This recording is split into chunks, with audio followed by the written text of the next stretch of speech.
Recording. The Mickey Suarez residence. The Suarez residence. Here.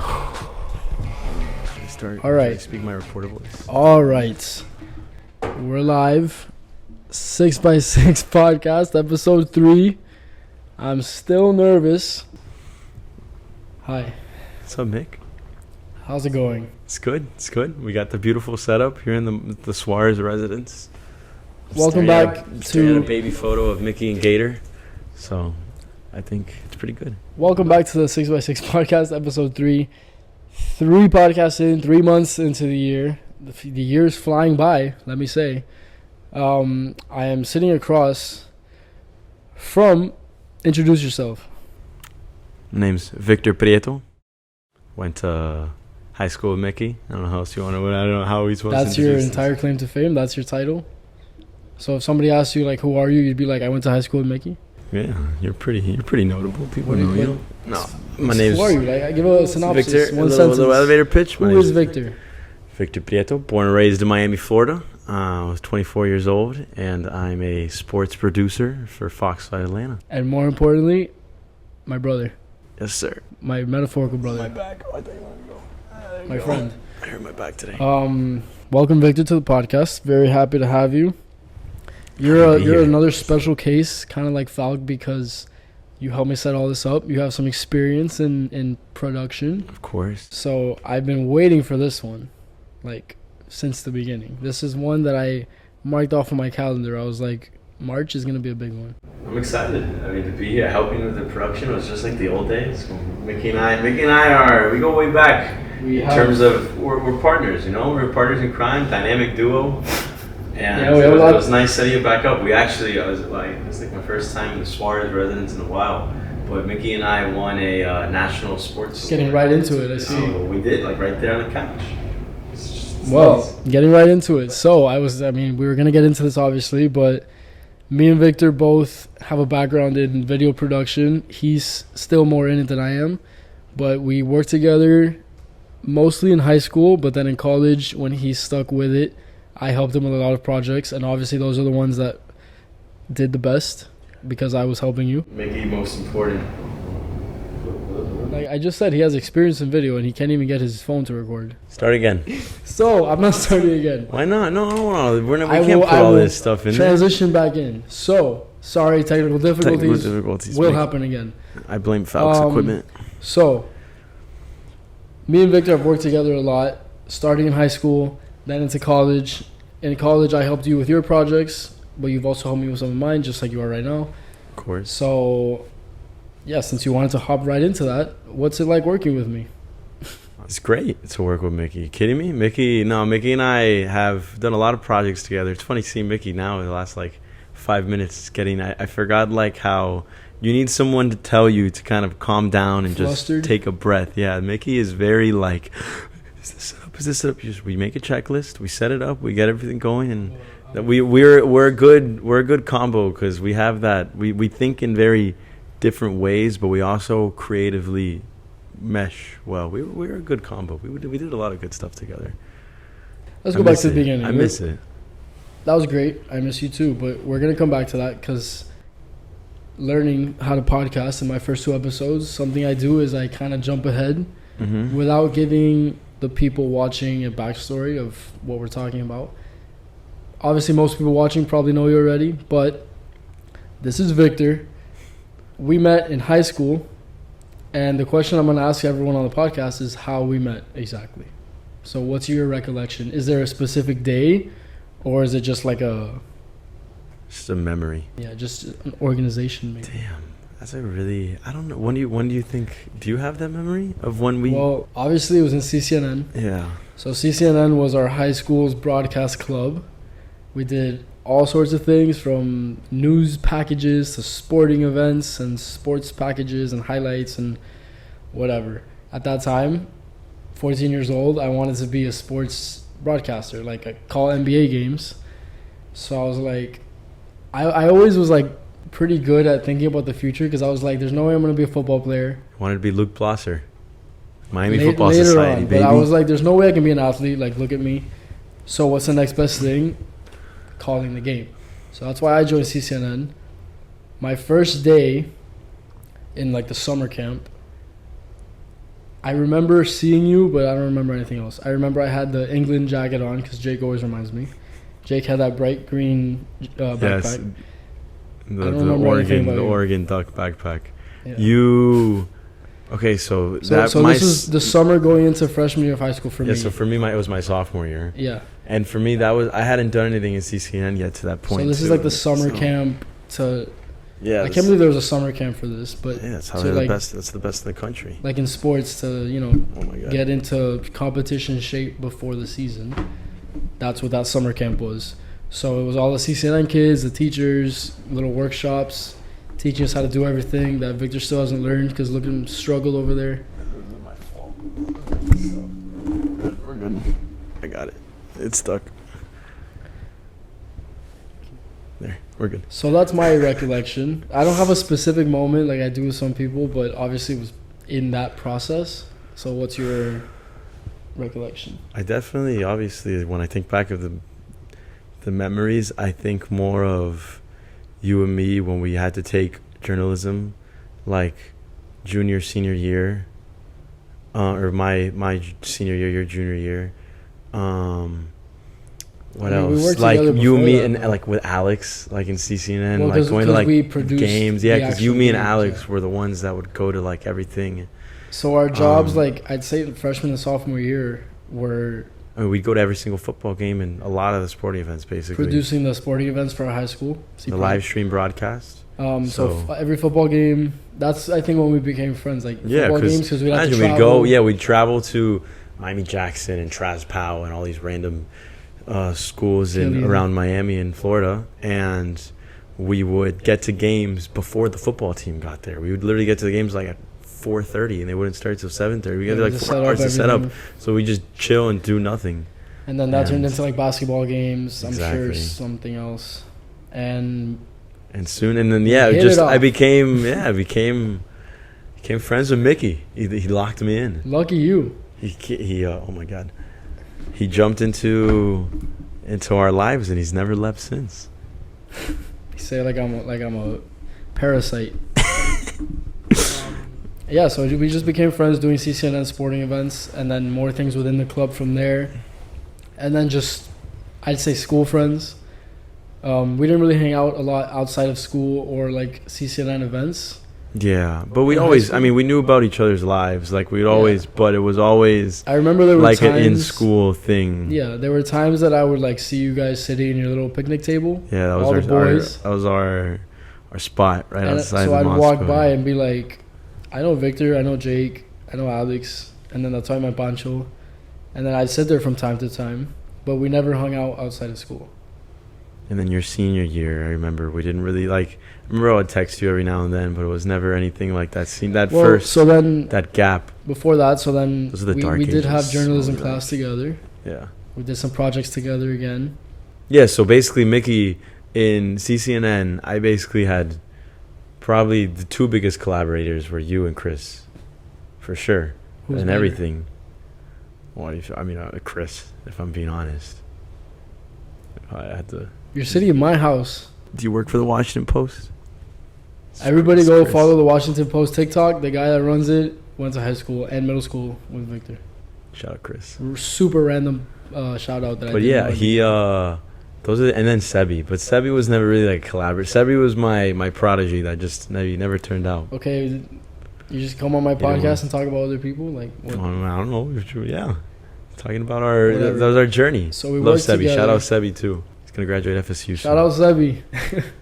Birthday twin. Treacherous little twin.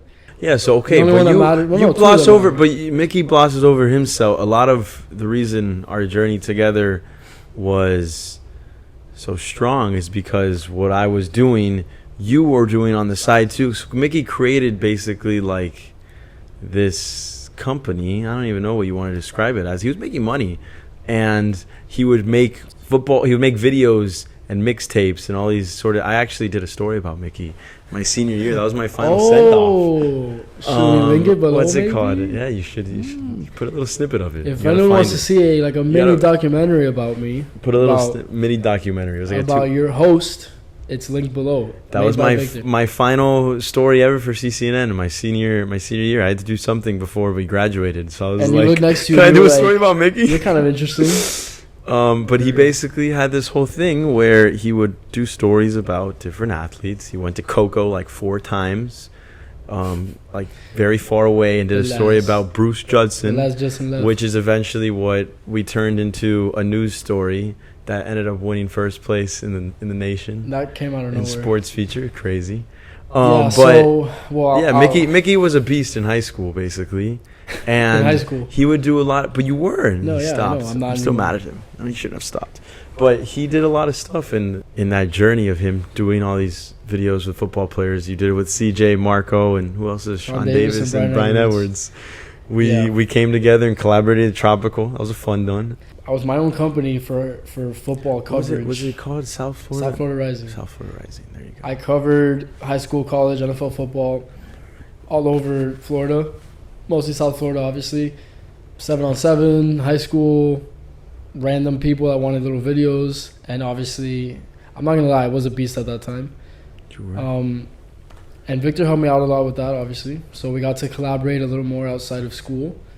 And I think through that process, we kind of built a friendship because we realized that we're like similar. I've never thought about it, like for us too, like how we really, like we were obviously friends, but like we never, it never got like deep. Like I don't know why, I just kind of assumed that because we became so close at UF that like we just were always like boys. But like we were boys in Columbus, but it wasn't like, I don't know. It's crazy. I never thought about that. Yeah. I think it's because I had like my own friend group. Yeah, you had your own. I had other friends in high school, so it was like, yes, I'm friends with these guys from CCNN and they're great, but like. But you never really. I was never like kind of like looking for plans, I guess. I remember the only time that we hung out outside of school, it was your senior year, my junior year. We played football at Tropical. Yeah, like on the actual field. Yeah, that was like Turkey Bowl, I think, right? Something like that. It was for something. Sebi was there too. I guess it was near the end of school, so like if it wasn't for that, we would have never hung out outside of school. We had like some sort of prom or something like the day before, the day after. I just remember Ramos was there. I remember that was a funny combination. And I remember that day perfectly. And to you, it's probably like a nothing day, but to me, I remember like it meant a lot to me because I was like, you had the headbands or the bandana. I think you did. Probably. Yeah. To me, it was a big deal because I was like, damn, these guys invited me. Like I really like them. We're not super close, but like I could see myself getting closer with them, so I'm happy they invited me. And at that time also Jake would text me every now and then to maybe hang out outside of school, but it never happened. So I was glad that we got like that one day. I don't know if this is pretty lame of me, but it was a big deal to me. I liked that. No, I mean, I remember it was great. I was happy you were there. I was happy all you guys, like, because for me, I remember that day perfectly. And I remember it was like you, Ramos, like it was like people that we didn't really like do stuff with outside. So I was like excited. It was looking back, you probably just needed extra bodies. And you were like, oh, let's just tell Mickey he's okay. And then I showed up. That's exactly how the combo went. Jake and I were like, we want to play football? Should we text Mickey? Like, Mickey, I don't know. He's like a little weird. Yeah, sure. We can give him. And then I was there like, let's go. They invited me. Some NAF qualities? No. So, me and Victor won a couple awards in high school. Some individual, some together. And we went to FSPA together. That I remember. That was a fun time. We roomed together. No, towards the end of when we were in CCN, like we were close. Boys. You were my closest friend in CCN. Yeah, because everyone else quit, and then I quit. Yeah. But towards the end, me and Victor got super close. Were we roommates in Orlando? Yeah, in FSPA we were roommates because, I remember I took a picture of you. I still have it in my phone somewhere. Of you and the Mickey statue. No, it was a picture of you with the Mickey. Rest stop. Mickey was named after Mickey Mouse, guys. I don't know if any of you guys know that. I just want to... Mickey Suarez, parents got the name from the mouse. Back to the topic. What were we talking about? If anybody knows me, they know that this is my shit right here. And if you don't know, now you know. The Shamrock Shake from McDonald's, they only have it once a year from like mid-February up until St. Patrick's Day. This is my shit. We definitely were roommates, though, I think. I want to talk about this. So, Sometimes I forget that I'm kind of strange. I think I'm an average guy. And then I get this and somebody sees me drinking and they're like, what are you drinking right now? And then I remember that I'm really one of a kind. It's gas. McDonald's. It's like me loving sponsor Arby's. him. Whatever. Well, I had to explain this so that as they see me drinking a green shake, they're not confused. Just say it's it's just my personal favorite thing ever. And it's only once a year. He's drinking, what are those healthy things called? A Kai latte or something like that? That is the explanation of why I'm going to have a green shake in my hand this whole video. Anyway. Mickey's in a cleanse. Anyway, so that was high school. It was a great time. I'm really, really happy with our friendship in high school. Yeah, could have been closer, but it was great. My favorite day, though, was when... So, obviously, I graduated in Columbus a year because we're a year older than you. Transition. And... we went to UF. I go to UF. Jake lived there freshman year, whatever. And you stayed in Columbus your senior year. We stayed in contact. You knew Mickey. Every now and then, Mickey was coming to Santa Fe, but yeah, it wasn't anything crazy. And like the first week, I think it was syllabus week of Gainesville. We go like I don't even know. We're not even thinking about it. We're like just at I don't even know whose apartment. So this is the same story I said on Falk's episode. Oh, okay. I didn't finish Falk's episode. Sorry. So. We don't have to if it's already rehashed. Sorry, I finished already his episode. I hate you with all my heart. I'll say the story again, quick version. But if you saw the Falk episode, it's the same night. I was there for a week. It was like my first Saturday. I was there for summer before you guys, but my first Saturday of fall, I was out with Gator and Danny, my brother and my cousin. And then, because of Danny was friends with Jorge, and then we went to Jorge's apartment or whatever, and then because of Anna Rao, we went to Anna Rao's apartment. That was the connection. And you just showed up. And Jorge was like, oh yeah, like my boys are going to be there, like Jake, Victor, whatever from Columbus. And I was like, I know Jake and Victor. And then I told you I was coming.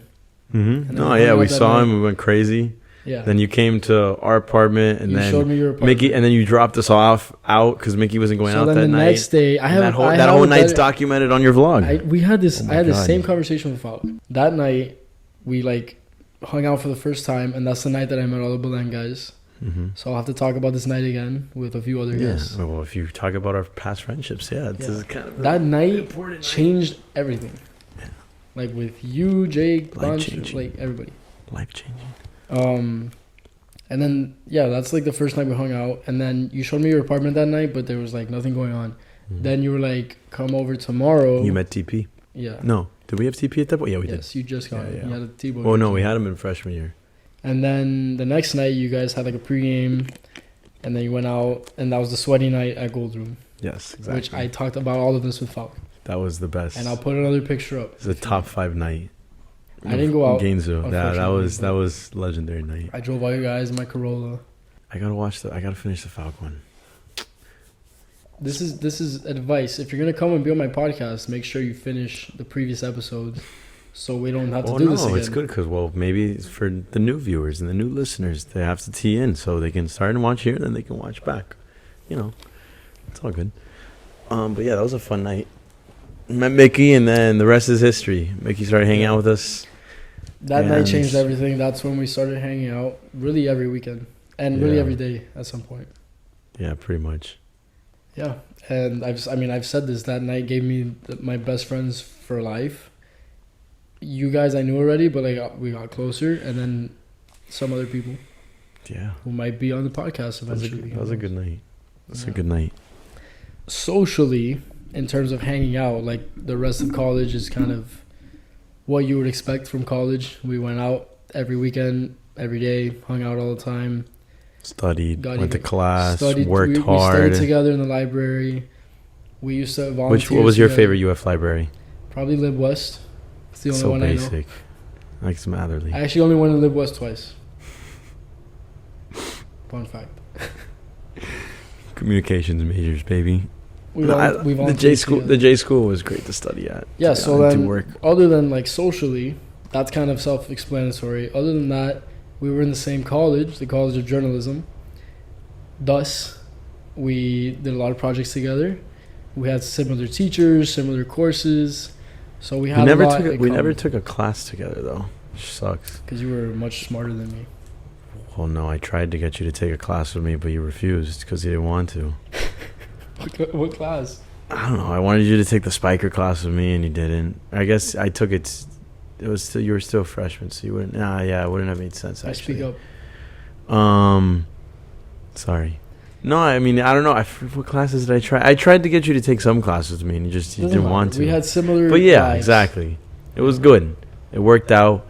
Mickey and I worked. We collabed again, and even though I didn't have a car, so a lot of the stories required me to have a car. So Mickey stepped in and would drive me to these places, so I wouldn't have to Uber, and it helped a lot. And not just stories, like every trip we did. Oh yeah, Mickey and I have driven to where we went to. We've gone to Tampa. I've done them. I've driven to every major city in Florida. We've gone. I think that's pretty you impressive. and me, you have driven me to Miami, Gainesville, Tally. Did you drive me to Tally? Probably. Yeah, you have. I think. Tampa, Orlando. Tampa. Pretty much I mean, that's pretty much I've been every to Jacksonville, big city. St. Augustine. We've never gone there. I mean, obviously, like I didn't go to St. Augustine with you guys. I've driven to every major city in Florida from Gainesville, so I really great driver, Mickey. Anyway, 5-star Uber. R.I.P. Corolla. Actually, it's still outside. R.I.P. Yeah, what do you mean? Yeah, whatever. Wait, you my old car is still outside. Yeah, you still have it. It's my dad's though. I know, but you don't. Don't scare me I am that. refusing to get off track in this episode. Okay. All right. I learned from Ricky. Stay on track. On track. Also, quick funny because this is a fun fact. 2 stories that I've done, probably 3 stories. Then feature stories, you can see Mickey's Corolla in the background in some of the shots. So if you go to my YouTube page or go to whatever and go find my stories, it's like Where's Waldo? You can find Mickey's car. You see a silver Corolla in the back. Yeah. Or me in the back. No, yeah, you were never in a shot, but Mickey's Corolla. Even more fun fact, for the Chris Nikic video, which we'll give a little synopsis of, there's some steady cam shots of Chris riding the bike, and that was filmed from inside my trunk. I sat on Mickey's. It was very great, innovative. Driving the car, and then the other person in the trunk filming behind. So Mickey would drive, and I was there holding it back. It worked out great. That was awesome. Those shots were amazing. Worked out good. Let's talk about that day. So you explain the story. What's up, guys? Hate to interrupt this amazing podcast, but it wouldn't be a 6x6 podcast without some sort of technical issue.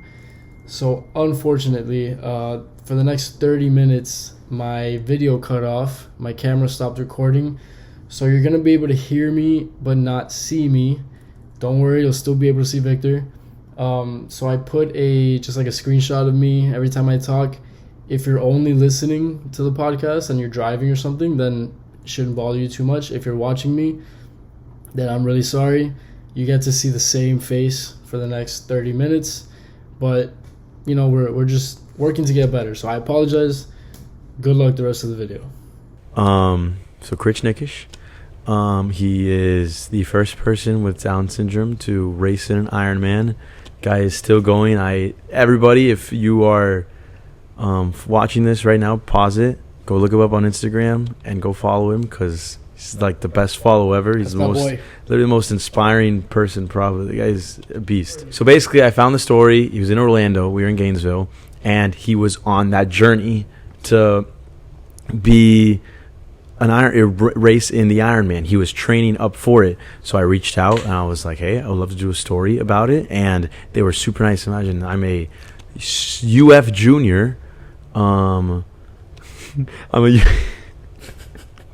cut that. That could have been so smooth. I just pointed at Victor and said, look at me, don't look at the camera. Just cut it. I'm used to looking at the camera. I see why you're behind the camera usually. What? No. Continue. I'm used to being... What was I talking about? So Chris Nikic on his way to do his first. Yeah. So imagine I'm a UF junior, college junior for working for a college TV station, whatever. And the dad, they're super interested in having us, and they want us to come to the story. You reached out to them, right? Yeah, of course. And they just wanted to. So Mickey and I went to Orlando, so I can do this story on them, about him preparing to race in this Ironman. And basically, when I reached out to him, I was like, okay, what day works best? And he told me a certain day. And you remember, it was not only were the Heat in the NBA Finals. Oh. So this is it was like game 4. Yeah, it was right. It was after COVID, so things were getting kind of back to normal with This COVID. is Bam at a bubble. So he texted me. He's like, or he emailed me. He's like, you can either come on like this Friday or next Friday, but this Friday ESPN, Barstool, and whatever are gonna be here. So next Friday might be better. I'm like, huh, okay, yeah. It's like ESPN, Barstool, and we got WUFT. Victor. Nice. So that was it was when he sent that, I was like, okay, well, I think we're on to something good. Yeah. But so we decided to go next week. The next week was the Heat finals. So we all were very big Heat fans. So he tells me come Friday and for the training day. So he's like, yeah, typically I wake him up at 5 a.m., 6 a.m. I think it was. We start the training day. And he basically rides like 120 miles bikes or 100 miles in the bike, and then he did like a 5-mile run after, I think it was. So essentially, Mickey and I woke up at 4 a.m. I don't think Mickey even slept that night.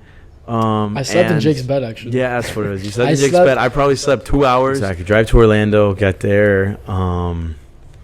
Film him riding bike, and then in the afternoon, and then I remember it started raining.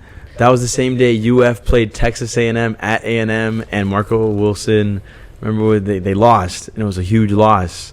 That was like the biggest loss of the year because the Gators were supposed to be undefeated, all this stuff. Mickey and I didn't watch any of the game. That was 2020 when we were supposed to win the championship. We didn't watch any of the game. What else? No, and then we did in the afternoon. I basically like ran 1.5 miles with them with the camera. And then Mickey, that was the most.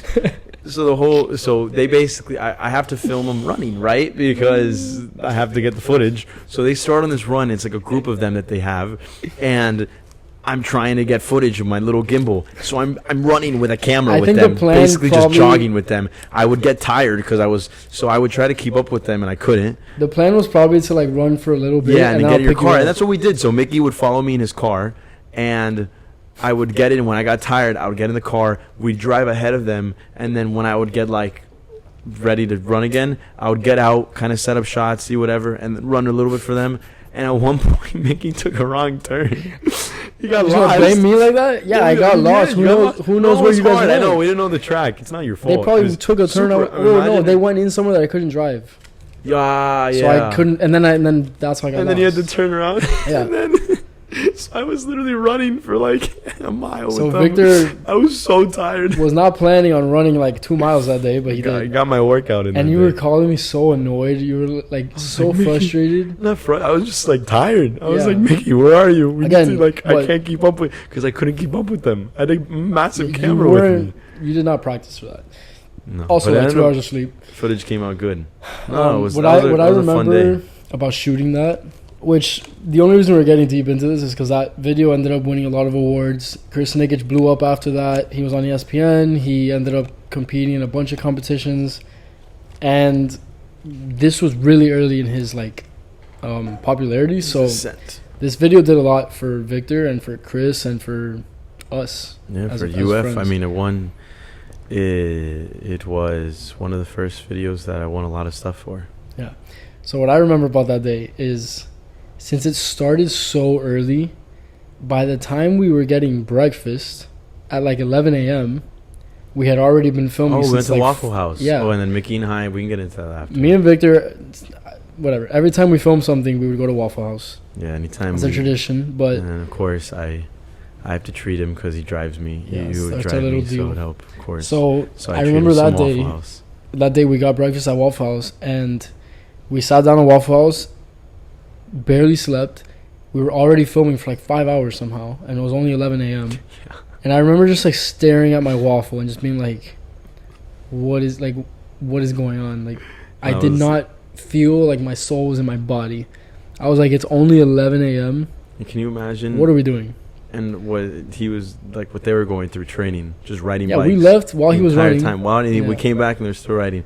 I have so much respect. Anyone that's ever run an Ironman, triathlon, or a marathon.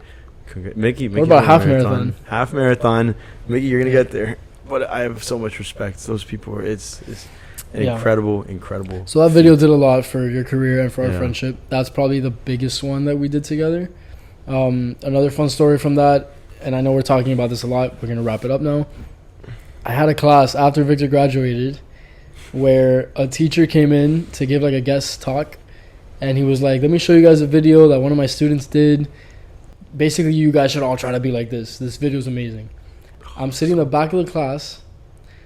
I'm like half asleep. I'm just like, all right, whatever, like going to my class. Nothing interesting ever happens. I'm sitting all the way in the back. Are you sitting in the back? Yeah, I'm all the way in the back chilling. The guy puts on the video. I can tell what it is in 2 seconds because I was a part of it. You hear the music? You hear the... It starts, and I'm just like, I almost started laughing. I was like, there's no way. Like, I helped produce this video, like film, edit. I was a part of the entire day. And this guy's showing me, saying, like, look how good this video is. I didn't say anything, obviously. I told the person next to me. But in my head, I was just like, this is hilarious. Like, I felt on top of the world. I was like, I don't need school. Like, they're teaching my work.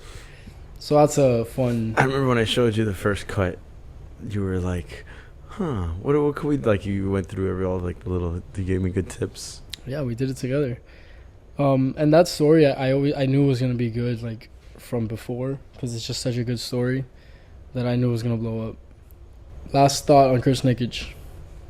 He's the best. Go follow him, please. That video's linked below. Go watch it. Go watch it. Go follow him. No, that was a fun... And looking back at it now, like, I don't know if you do this. I guess you don't do this anymore. You're out of the game, which is, I'm mad about with Mickey. But every now and then I like go back and watch some old stuff because obviously you get better, right? The goal is every time you make something, you get better at it. Especially you didn't include music. In an industry, I know I didn't include music, and it kills me every single time I watch it. I'm like, this could be 20 times better, and like little things. The time, the video, the way I cut it in terms of the video and like the sequencing and everything is good. There are certain things to like, but obviously you go back now. I did the video 4 years ago, whatever it was, but like.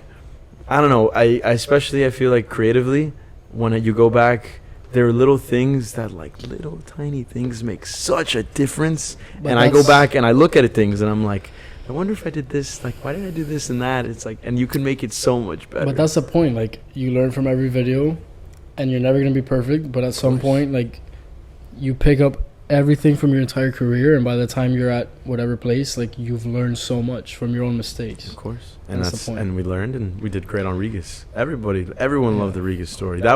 It's funny enough, the Regas story accomplished, I guess, way more than the Chris Nikic story. Like, it literally, every single, came in second place. It basically won every single thing it was submitted for. It won first place every single category, except the Hearst, where it came in second. But it won Best Documentary of an entire film festival. VP, baby. Best storyteller in the game. Yeah, no. I don't want to get too... Yeah, I don't want to get too into your stories. But it's just... To get a lot more elaborate on your career, because I think that's what the people want to hear. That's why I've been waiting to interview you. What else did you work on in college? Like, what was your career like while still at UF?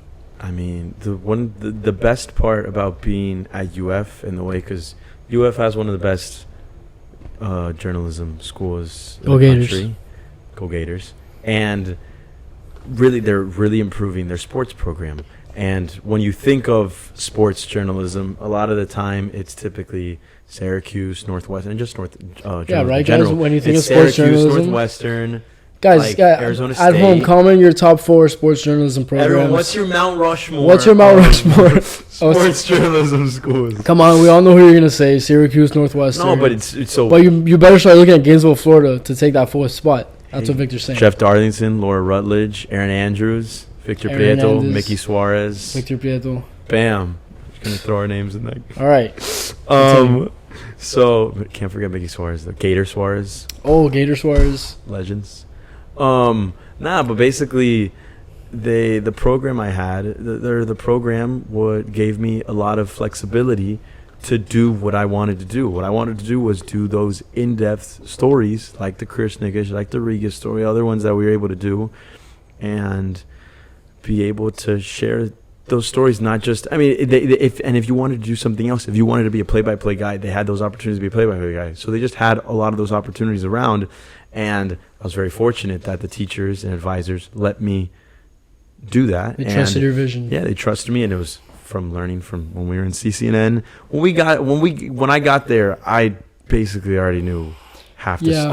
I basically already knew. I'm not gonna lie, so did I. I don't want to talk bad. CCN helped a lot. I mean, CCN was the best. We got there and we knew more than juniors and seniors or whatever. If you're a high school student that wants to be in broadcasting and you go to Columbus, do CCN. Join CCNN. Shout out Delgado. So CCNN helped us. Yeah, exactly. CCNN helped us so much. And by the time I had the confidence that I can just go in there and I can do this, and obviously it took a little bit of time going from one year to the next and getting that. But once I kind of drove through, and the good part about this, and I guess it really is with everything, just like how you're taking this podcast where it's like every episode is getting better, and with every story you get better for the next one. So with each thing I did, you continually improved, and then we just went on a nice little streak towards the end there, where we just really every story we made was something special. So your time at UF was great. Good. Between being in the school, which was great in terms of academically, and just getting the job done and having fun with you guys. So there's no better. Best times. There's no better. We had it. That was the life. That was the life. I'm not gonna lie. The first 6 months or whatever out of UF was tough because adapting from going from exactly. You're hitting the year. Now it gets easier. But those first 6 months are tough because you literally go from living like the best life. I would wake up and I would have my best friends around. Would just wake up and go hit a golf simulator. Go do whatever we want. Oh, I got to go to class. Okay, for an hour. Come back. Let's watch basketball tonight. Walk to class. We have 2 TVs in our living room. It's literally like the greatest life ever. We walk and do whatever we want. All our friends are all close together. There were study rooms in the building, so we could just go right up and do our homework. Exactly.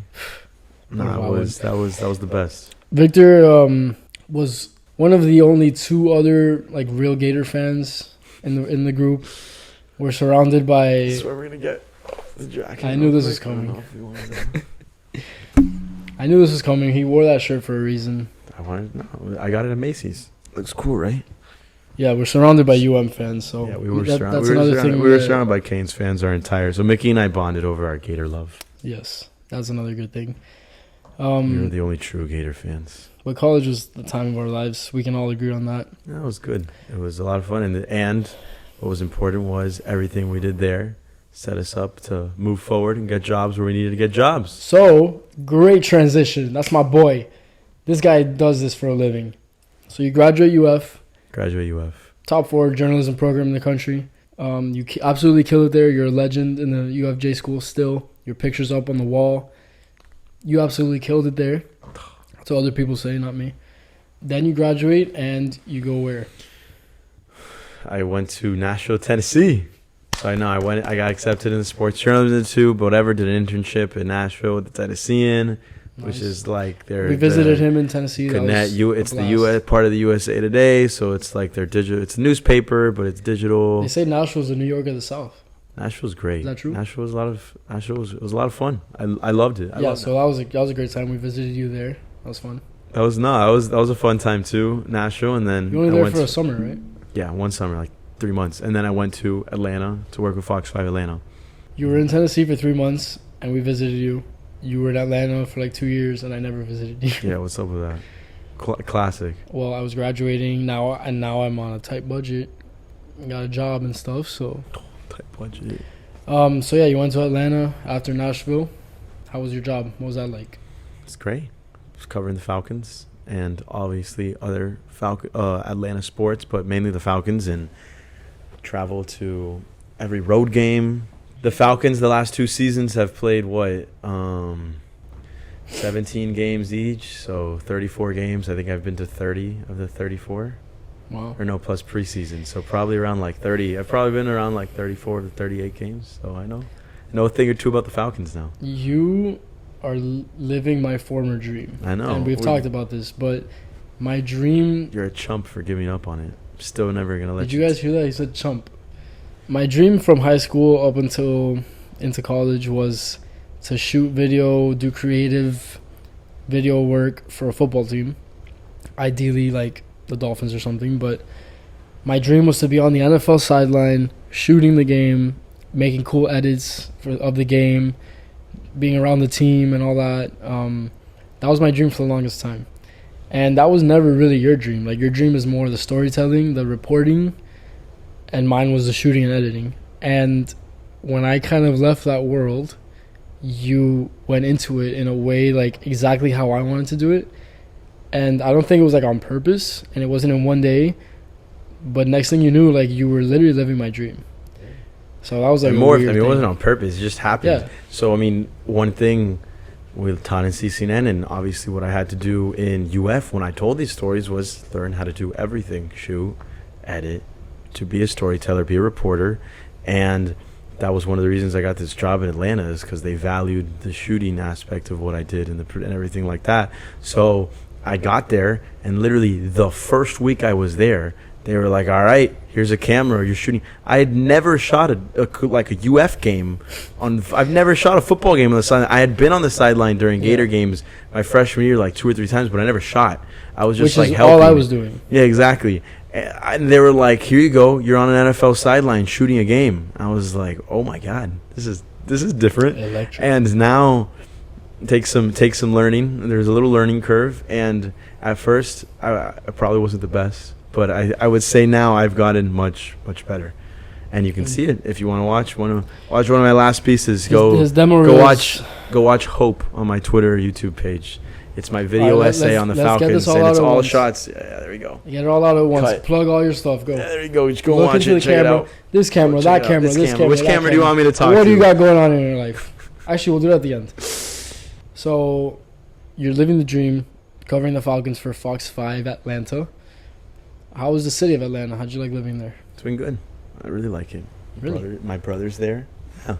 Nice. Miss Miami, obviously. It's home. But Atlanta's been... It's a great city. I recommend anyone to go there. The good thing is, since I was still in UF for a year after you guys, it was easy for you to visit UF. I did. Because it was like the same drive from Miami. Yeah, it was literally 5 hours. It's shorter. Yeah. It's crazy. So I would go to Gainesville every now and then. I visited Mickey that first semester, which was fun. That helped me out a lot because obviously I was missing all my friends. So you visited a lot. But then since I graduated and I've come back to Miami, you were still in Atlanta. So I've honestly barely seen you in the last almost year. Yeah, I mean, exactly. But now you're back. I'm back. So what do you have going on now? I don't know. I'll see what's in store. Well, I'm just gonna leave it at that. Do you have a? I don't want to get too into this. I know you don't even know, but staying in Miami, going back to Atlanta, the people want to know. I don't know. We'll see what's in store. Just stay tuned. All right, you guys are gonna have to stay tuned. See where Victor goes next. Stay tuned. So I want to get into the why of your career. So you want to get more into the storytelling of sports, kind of the off the field things, which you've definitely done already. What piqued your interest in that, and where do you eventually want to take it, and just how'd you get into that? Well, this is like a job interview. That's like the number one answer. And be careful with your answer. What do you? Well, sir, I think I'm a good. Basically, I always wanted to get into sports. Growing up, that was always my thing. If you knew me, I played every single sport. I loved every sport. It was just something that I did, right? And unfortunately, if you knew me back then, I was much shorter than I was right now. He's 6'3", by the way, ladies. Wow. He's single. I was like 5'3" going into high school, so I was super short, and I played basketball. Stopped playing basketball there, didn't make the team, and at that point, it was like, okay, where else can I do to play sports? Because this is gonna how can I stay connected to sports? Which is the same thought I had. And that's how we got into CCN. And from there, I always liked. So one of the shows I learned the most was College Game Day, where, if you guys know College Game Day, every Saturday during the college football season, they go whatever. It's the best. Yeah, best show. Yeah. They used to have Tom Rinaldi, who would be the guy every week. Whatever was happening in college football that week, whatever story it was a feature story, just emotional kind of takes you beyond what's happening. Usually about the team that they were visiting. Yeah, exactly. About a certain player, this underdog comeback story, whatever it may be.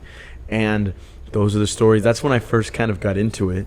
And I was like, I want to do that. Those are cool stories. And from there, with CCNN, Delgado helped me do that. I was able to get, and once you start doing it, it's like addictive, because it's like, it's so cool when you are able to tell someone's story, and then when you make this story, you put it together, you shoot it, you edit, you have like all this creative control, and it's almost like you can change someone's perception about something. You can make them see who this person is, or you can make it like, it's just a really cool aspect. And being able to make someone emotionally, make someone emotionally feel something is really cool to me. Wow. Beautiful. Very well said. That was a long answer. See, that's a bad job interview answer. That was a great answer. That was beautiful. I completely get that. I see why you feel that way.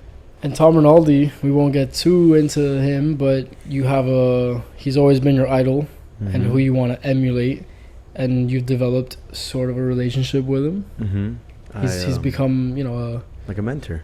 A little bit, yeah. Yeah, a little bit. Really cool. We're trying to get there. Yeah, he's the man. I think if you ask any single person, everyone says the exact same thing. That guy he's the man, the greatest guy ever. Yeah. So I'm hoping we've been able to touch base, and it's one of the coolest moments. It's amazing in my career. I'm gonna give you your flowers really quick. Ready? Oh, okay. I'm ready. Get all your emotions out. Oh man, let's see what he says. I'm so excited. Make sure everything's recording. So I have to give it to you. Obviously, in your world specifically, yes, you've done great things, but just in general, at your age, both now and younger, you have accomplished things that people that have been in the industry for years and years could never imagine of accomplishing, or just never will. And for our age now, it's super okay to not kind of be at any level, because we're still learning and everything. But you've been able to surpass any expectation for our age 3 times, and younger than you even are right now. So aside from the actual specifics of journalism, I admire you for putting your mind to things, following through with them, staying dedicated to your passion, not letting anyone or anything or any doubt kind of get you off of that path. So I admire that about you. Could make me cry. No, thank you, Mickey. That's the goal here. I appreciate you, and for you the same thing, to be honest. Just because it's not the point. You have the point. Yeah, no, it's not about the specific career, but it's about the putting your mind to things. And you do the same thing too. And I've told you that. I do. You running the marathon was just doing random things, putting your mind in, accomplishing them. That's what you got to do. Doing random things. Because we were brought up well. We have a good group around us. We have good friends. We that inspire are able. Each other. Yeah, and that's a huge thing. I don't know. I'm competitive. Like I said, that's the reason with sports.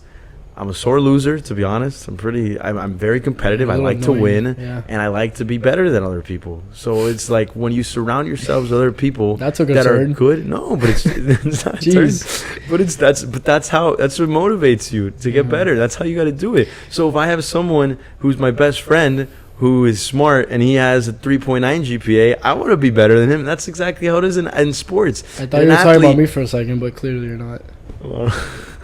Whatever. You want me to give you an example? I don't know. Yes, I was just thinking of a random. But in athletes, it's the same thing, right? You bring in a corner or you bring in a center, and in practice, you want them to go at it. So when it comes to the game, they're both better. And that's just what it is. In the bigger aspect, since we're not athletes, in the bigger aspect of life, it's just accomplishing goals, whether that's work, professional life, personal life. We all make each other better. Your personal athletic life. That's why I'm trying to just accomplish things to push myself to go further. Okay, I did this, what can I do after that? Okay, I did that, what else can I do? And that's I've always been like that, I feel. Yeah, you have. And I've kind of turned it up recently, but I would say you're a reason for that. Just like you said, it's competition. We push each other. All my best friends are doing great things, I want to do great things too. So you have been a major inspiration for me and all of our friends. obviously not in the sports journalism world because that's not where we are, but like just watching you get things done, it's inspired us to do the same. Thank you. I'm glad. Anytime. You guys, you and everyone else has also give your flowers to your friends. Inspired me, man. So thank you. I appreciate that. That's why we make each other better. Yeah. So that's Victor's career in a nutshell. We could go further about it, but I don't want to go too into it. But that is the reason that I was like excited. I don't want to go too into it. It's 50 minutes. I know. Well, we talked about other things. Jeez, don't even remind me. I've been looking at that number and I'm like, geez. Yeah. So that's why I was so excited about interviewing you, because I feel like you have some of the most to say of all of our friends. You've accomplished so much at such a young age that you have a lot to say. So that's amazing. Aside from your career, some interests you have include sports, Twitter about sports, watching sports, fantasy sports. What else? Unless you want to talk about one of those. What other interests I have? Yeah. I like cooking a lot. Nice. I don't know. Cooking while watching sports? Yeah. That's fun. What other interests and hobbies do I have? I don't know. Let's think. Well, while you mull that over, I wanted to talk about something else. And you see it behind me. By the way, who likes the new setup? I had an idea to actually put this where you can see it. It took 3 episodes, but we finally have an actual roommate of the 6x6.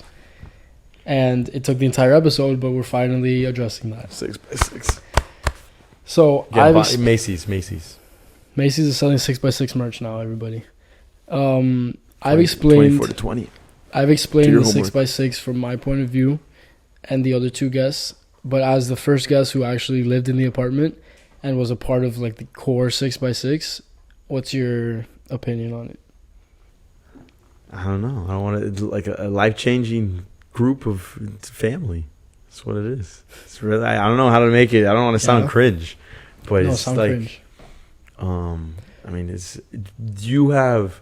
So obviously, a lot of people have squads. One thing I've realized now going to Atlanta, like a lot of people have friend groups. A lot of people this and that.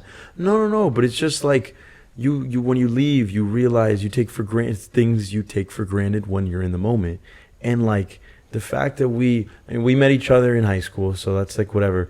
But with Jake, with Pancho, Kevin, Michael, a lot of these guys we've known since we were Michael Suedo.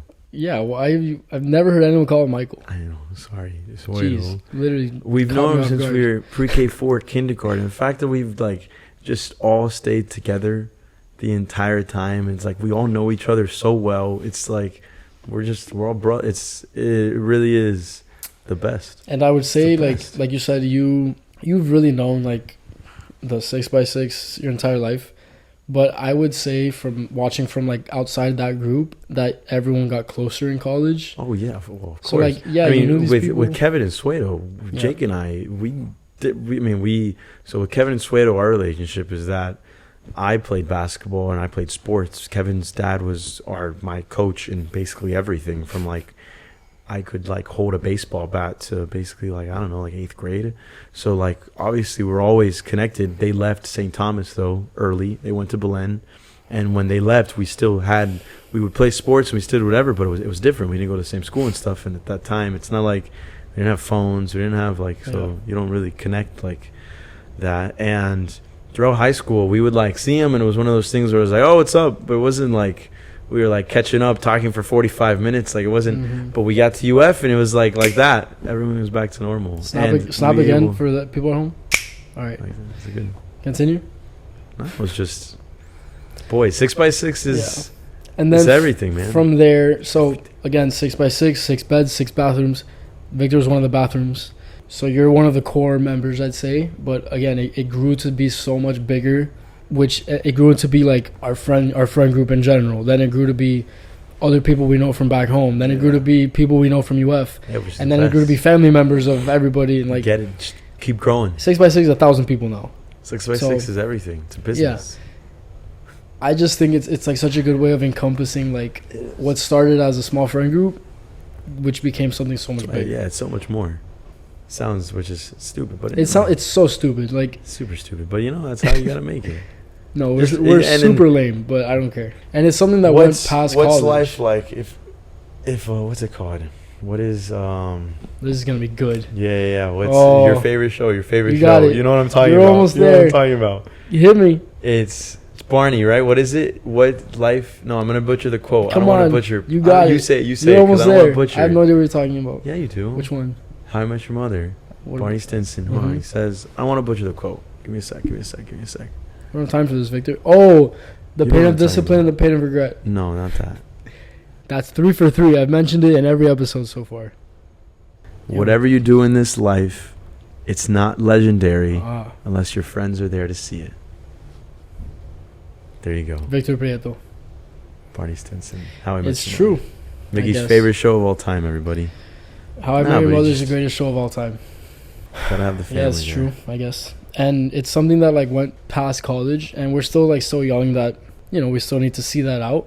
But it wasn't like, oh, these people I knew in college or these people I knew in middle school. It's something that started from birth that got even stronger as time went on, and it's only going to get stronger going forward. Obviously, it's going to be more difficult to like be as close, but it's not a college thing. It's like a lifelong thing, which is, I know. Yeah. It's nice. All right, what else you got? You got some like quick winning questions? I don't know. It's your podcast. What do you think of the podcast? It's good. Yeah? It's a good job. Thank you. You should have never left the creative industry. Well, should still be I'm still here, clearly. Well, you should still I'll always be involved somehow. Still keep doing it. Make it a job again. Thank you for coming on the episode. I've been waiting for this one. I think it went well. We'll have to watch it back, but I think it went pretty good. Is there anything else you want to get into? I pulled something in my back. I'm in a lot of pain. So I'm flu game right now.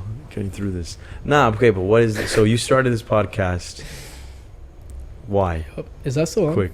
I hope. I don't want to. Is the lens out? No. Oh boy. Hold on. I'm gonna kill somebody. This is why you need a 2-shot, Mick. Don't start with me. Oh my god. Alright. I'm not even gonna apologize because you deserve better. So last week it was my audio, or last month it was my audio, and now it's the video. The camera that I'm looking at right now stopped quietly, went back into itself, and stopped recording 30 minutes ago. This is so genuine. You guys better be appreciating this. It's not manufactured. It's homemade. When you're talking, just put like your face. Put a screenshot of your face. Put a screenshot of myself like this. I know. Yeah. It's fine. We caught it, and it's good. Last month, the audio was whack. This month, the video was whack. The only good thing that comes out of that is that next month, you're going to make sure they're both going to be good. There you go. It's fine. Wow, that sucks. I'm so sorry, guys. But at least now you're seeing You have to look at Victor's stupid face. Now you're seeing Mickey's handsome face. You have to look at Victor's stupid face the whole time. Man, you cut out when Mickey was tearing up, guys, when he was talking about giving me his flowers, saying how I inspire him. He was legitimately crying. You guys should have seen it. It was an insane sight. Wow. All right, everybody. Is there anything else? I guess now you're on camera. That camera, this camera, that camera. What do you got going on in your life? Stay tuned. Mickey and I are going to do a special fantasy football punishment Hot Ones edition with with the first guest of this podcast, Alejandro Falcon, who came in last place in our fantasy football league. Interviewed by first place. Interviewed by Mr. Michael Suedo, who probably will come on here eventually. And we're going to edit that together. We're going to make a great video. Hopefully my audio is working. I don't know if my audio is working right now. Oh my God. We better end this now before something else goes wrong. But yeah, we got that going. Also, follow me on my work, and yeah, hopefully you'll see me accomplishing some great things soon. What's your Snapchat? Hopefully I can keep inspiring you guys. What's your Be Real? You guys can keep inspiring me. What's your Be Real? Victor Prieto 11, pretty much on every social. All right. Keep up with Victor's career. He's gonna do amazing things like he already has, and he's gonna go far in this game. And he will always be my associate producer, helping me create things, and I always help him in any way I can. But we go way back, and we're going to continue this great journey both professionally and personally. Yes, sir. Mickey's no matter where you go. So thanks for coming on. I'm sorry for the technical difficulties. Hope everyone loves staring at Mickey's face for a while. It'll be good. It was great. It was a good conversation at least, which is always the best part, but watching this back is going to suck. But I appreciate that. We're gonna get better. So thanks for coming on, and maybe we'll do this again one day. Sir. That's episode 3. See you guys next month. Let's go. Victor, say goodbye. Here, give me a high five. There we go. Bye, guys. Bye, guys. Oh no, my audio wasn't working again.